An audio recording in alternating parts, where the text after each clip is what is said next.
can just call me Jay. That's what my friends call me. That's what I go by. I just go by Jay. My work experience, I joined the Navy when I was 17 years old. I had a secret security clearance. There's different levels of security clearance. There's like a lower level, then there's a secret, which is what I had, which is like a mid-level, and then there's a top secret. I did not have a top secret clearance, so there's a lot that I don't know. But I did have a secret clearance.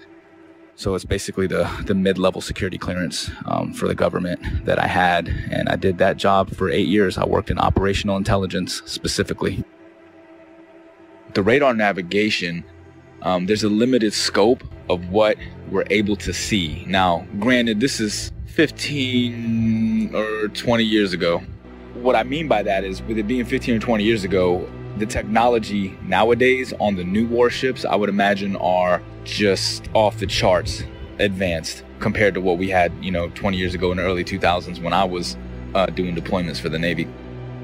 We're looking at the scope of the radar. Now, this is just going off of the actual screen that we can see. Now, there's 3 different screens. There's the basic radar screen where we have this limited scope where it only goes out like 25 miles, right? Then there's this other bigger screen, and I forgot the name of it, but it goes onto this huge projection in the Combat Information Center. Basically is where all of the information is housed. And on this huge screen, we can actually zoom out and see a significant portion of our area of responsibility. I can't say the exact number. Again, a lot of this is classified. Basically, when we zoom out onto this large projectile screen, it goes in and out, right? So the reason why we're able to zoom in and then pull back out is just for accuracy. So if we're looking at something that could just be like a buoy in the water, right? Just one of the little tiny buoys that the ships can use as kind of placements to track where they're going, that can be mistaken for an actual like small watercraft. So we have to be able to differentiate between that and some of the ships that we're looking for, because some of the deployments we're on, we're out there looking for drug ships, we're looking for other types of ships, submarines, basically just to keep a track of everything. That's basically what the Navy and Coast Guard do. They want to make sure that they know what's going on in the seas, and that's kind of the way the United States Navy operates. They're basically dictating what happens in international waters. As we zoom out to look at the larger scope of things, once we verify that, we're able to zoom out over a large distance. Now, over this screen, at the time, I was like 18 or 19 years old. All right, when I was doing this job, I wasn't thinking about flat earth and any of this other shit. I was still indoctrinated and under the assumption that the earth is a spinning ball. I never thought about flat earth or anything like that, but I always thought it was weird that as I'm looking at this massive radar screen, I always used to think, how come we're looking at this and I can see, like, we're off of the coast of Argentina, for instance, right? Like, how is it that I can see this far out and it's not like over the horizon or curve, because it's so far? Like I said, we use a lot of these other link signals, and they're called links. They go by different names. I can't say the code names. Some of them I forgot. Some of them are, again, this is classified information. I can't give any specifics on these. But some of the links that we use, not only do we speak to the actual ships and track them, but we speak to aircraft 10,000, 20,000, 30 and higher, 30,000 feet and higher is what I'm saying. It's not just a matter that they're 30,000 feet directly. It's not like they're directly above the ship. This is what's interesting, is this aircraft could be 50, 60 miles away and 30,000 feet in the air. So you understand, like, the angle that you have to take to be able to track this aircraft from a ship that's moving on the water. Think about that for a second. Let's just say we're like 30 miles away. These missiles can shoot much further than that. I can't give you the exact number, but say we're 30 miles away, okay? 30 miles is far.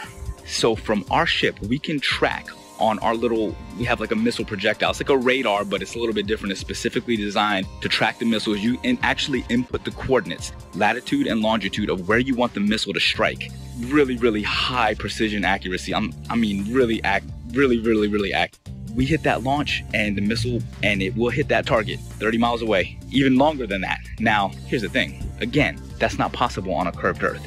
These missiles are huge, 50 caliber projectiles that are carrying massive amounts of explosives in them, okay? Each one of these missiles are probably worth hundreds of thousands of dollars. So whenever you're lining up these missiles to shoot at targets that are 30 plus miles away, if the Earth is spinning. Again, now think about this. We're not sitting like on land holding a gun, all right? So picture this. We're on a ship, like actually in the middle of the water, okay? And the missile is shooting off of the bow of the ship.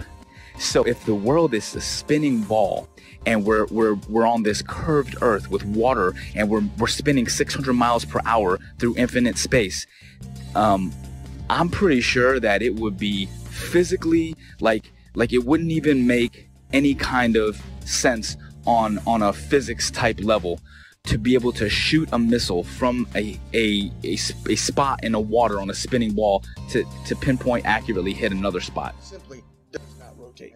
A waypoint would be like this. Like, let's say we're out in the middle of the water and we want to hit a target that's like directly to our west, 15 miles away. But that target is able to track our missile coming at them. We don't want that target to know where the missile's coming from, so we can put in waypoint. And a waypoint would be like putting a point out like 20 miles east, and then another point like 15 miles north, and then another point like 10 miles south of that, and then put in our target. You see what I'm saying? So the missile doesn't go directly from the ship to the target. The missile will actually fly to the latitude and longitude of the waypoints that are put in, and then it will curve from there and it will hit all the waypoints and then attack the target.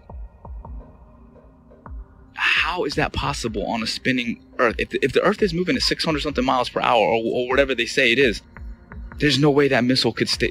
There's no way that missile would be able to keep track. Do you understand what I'm saying? At least that's how I'm looking at it. It may be a little bit harder to visualize if you actually weren't seeing it the way that I would see it, or there, or understanding and putting in the coordinates or seeing how this actually worked out. But I'm telling you, like, from my perspective, that is one of the things that makes it virtually impossible to accept the globe as this. Well, it's a fake lie. It's a theory. It's garbage is what it is.